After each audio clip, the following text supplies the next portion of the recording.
ಸರಿಯಾದ ಚಿಕ್ಕಬಳ್ಳಾಪುರ ಹೋಬಳಿ, Chikkaballapur taluk and district.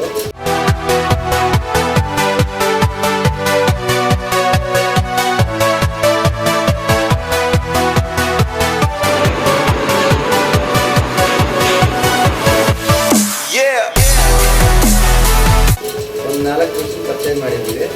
ಅದರಲ್ಲಿ ಬಂದು ಇದಕ್ಕೆ ಡಿವೈಸ್ ಬೇಕಾಗಿತ್ತು ನಮಗೆ, ಬಿಡ್ಸ್ ಹೊಡೆಯೋಕ್ಕೆ, ಅಂದರೆ ಹ್ಯಾಂಡ್ ವರ್ಕ್ ಮಾಡೋದಕ್ಕೆ.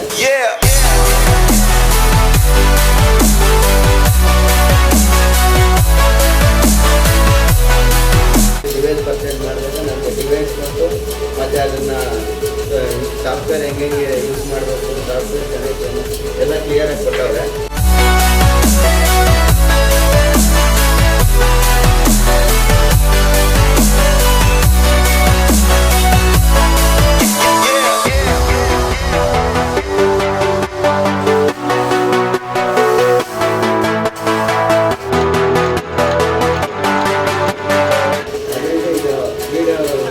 ನೋಡಿದ್ರೆ ಅದು ಕೊಟ್ಟಿರೋ ಪ್ರಕಾರ ಏನಾಯಿತು ಅದು ಐಟಮ್ ನಮ್ಗೆ ಕೊಟ್ಟು, ಏನು ಅಡ್ವಾನ್ಸ್ ಆಯಿತು ಅದು ಅಡ್ವಾನ್ಸ್ ಪೇ ಮಾಡೋದಕ್ಕೆ ಡೈರೆಕ್ಟ್ ಗುಜರಾತಿಂದಲೇ ಅವರ ಕಡೆಯಿಂದ ನಮ್ಮ ಕಂಪ್ನಿ ಕಡೆಯಿಂದ ಕಳಿಸಿ ಅವರೇ ಬಂದು ಅವರೇ ಇಂಜಿನಿಯರ್ ಬಂದು ಫಿಟ್ಟಿಂಗ್ ಮಾಡಿ